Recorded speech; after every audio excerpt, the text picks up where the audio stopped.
입니다. 주일 예배를 마치고 돌아가는 길에 핸들을 돌렸습니다. 피해를 상소해 느리게 산다는 것의 의미와 함께요. 많은 사람들은 바쁘게 살아가고 있죠. 저도 마찬가지로 늘 계획표처럼 이렇게 살고 있습니다. 오늘도 집에 가면 해야 될 일들이 기다리고 있는데요. 그런 일들을 잠시 미뤄두고 넓은 공원을 찾았어요. 오늘은 이렇게 푸르른 자연, 그리고 이렇게 막 싱그러운 내음이 나는 이곳에서 피해를 상소의 문장들과 함께 만나보려고 합니다. 오늘은 몇 번이나 시계를 보았을까? 해야 할 일을 끝내지 못할까봐 쫓기듯 달리고 있지는 않았을까? 바쁜 일상에 잠시 쉼표를 찍어줄 책, 피해를 상소해 느리게 산다는 것의 의미를 나지막히 펼쳐본다. 사실 이 책은 기억 속에서 까맣게 잊혔던 책이다. 주말에 서재를 서성이다가 우연히 이 한 권이 눈에 들어왔다. 보통은 책을 구입하면 당시 마음과 날짜를 짤막하게 적어두곤 하는데 이상하게도 이 책엔 아무것도 쓰여있지 않았다. 책 끝자락에 2001년 12세 발행이라고 쓰여있는 것으로 오래전에 구입한 듯하다. 그도 그럴 것이 이미 표지는 누렇게 변해 있었고 바른 책장 사이로 자를 대고 반듯하게 그은 빨간 밑줄들과 지금은 쓰지 않는 두꺼운 포스트잇이 둔탁하게 붙어 있었다. 언제 왜 샀는지 전혀 기억이 나지 않는 서먹한 책이지만 과거의 어느 날 이 책을 읽으며 깊이 공감하고 위로받았던 순간만큼은 선명하게 남아있었던 것이다. 과연 그때 나는 이 책에서 어떤 답을 찾고 싶었던 걸까? 그리고 오늘을 살아가는 나에게 이 책은 어떤 쉼표를 건네주고 있을까? 밑줄이 알려주는 과거의 내 흔적을 가만히 따라가 보았다. 첫 번째 밑줄, 한가로이 거닐기. 저자는 세상이 요구하는 속도에 자발적으로 따르기보다 시간에 쫓기지 않는 삶을 선택할 수 있다고 말한다. 건강한 삶을 유지하기 위해 꼭 필요한 과제라면서. 책을 읽던 오래전에 나도 느림이 필요하다고 간절히 생각했었나 보다. 그럼에도 지금의 나 역시 여전히 빡빡한 시간표처럼 살고 있다. 학기 중에는 강의를 하고 방학 때는 인터넷 강의 촬영을 하는 것이 나의 직업적 루틴이었다. 그런데 얼마 전 건강검진에서 생각지 못한 이상소견을 발견하게 되었다. 어쩔 수 없이 방학 일정을 취소하며 다소의 여유가 생겼다. 그런데 그 귀한 여유의 시간에 또다시 오케스트라 입단이라는 새로운 일을 덥석 들여놓고 말았다. 그러고는 또 마음이 바빠진다. 만약에 오케스트라에 들어가지 않았다면 첼로를 조금 더 헐렁하고 편안한 취미로 즐길 수 있었을 텐데. 피에르 상소는 느림을 보장받는 좋은 방법으로 한가로이 거닐기를 제안한다. 발걸음이 닿는 대로, 풍경이 부르는 대로 나를 맡겨보는 것. 오늘 그 풍경의 부름에 이끌려 핸들을 돌렸고 이렇게 아름다운 토끼풀 밭에 앉았다. 참 잘한 일이다. 한가로이 거닌다는 것은 시간을 멈추는 것이 아니라 시간에 쫓기지 않고 오히려 시간과 조화를 이루는 자유로운 자유로움이기 때문이다. 두 번째 밑줄, 타인의 목소리에 귀 기울이기. 두 번째로 시선이 머문 곳은 타인의 목소리에 귀를 기울이라는 문장이다. 누군가 이야기를 진심으로 들어준다는 것은 내 안에 소음을 끄고 상대에게 완전히 몰입하는 영적인 성장이다.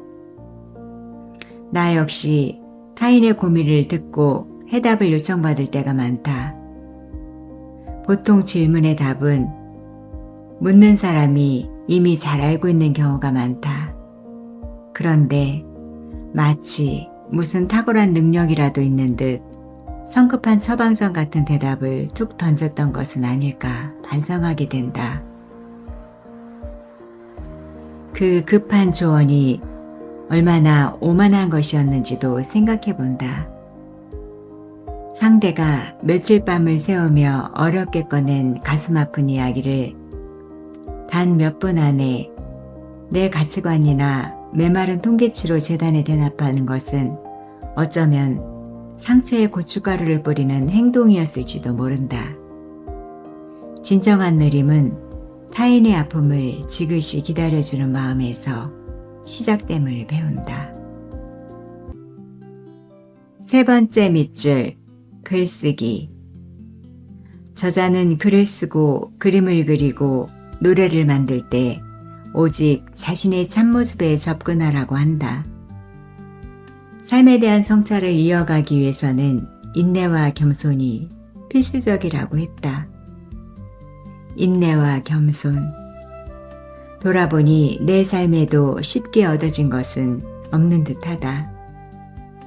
어떤 일이든 시작하면 보통 10년은 지나야 그럭저럭 잘한다는 소리를 들었다. 그걸 잘 알기에 시작한 일이 어렵다고 쉽게 포기하지는 않는다. 하지만 때로는 겁없이 새로운 일을 시작하는 게 아닐까 싶을 때도 있다.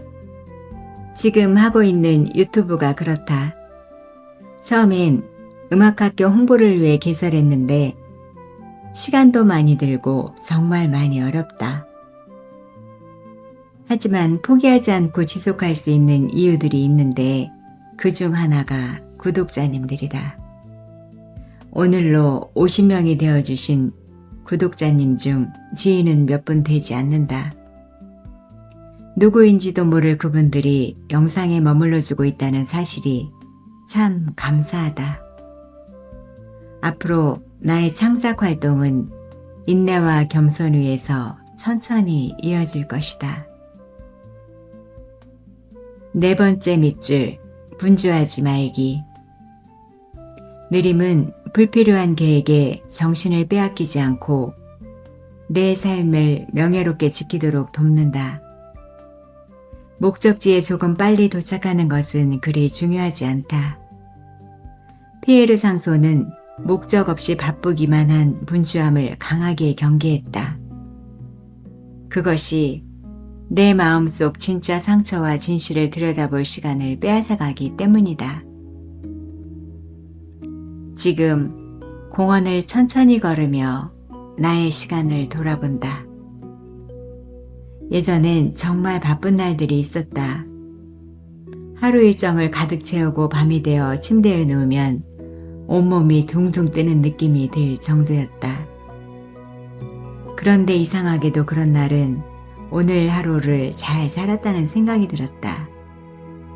반대로 카톡 알림과 연락들 속에서 허우적거리며 하루를 보낸 날은 마음이 텅 빈 것처럼 공허했다.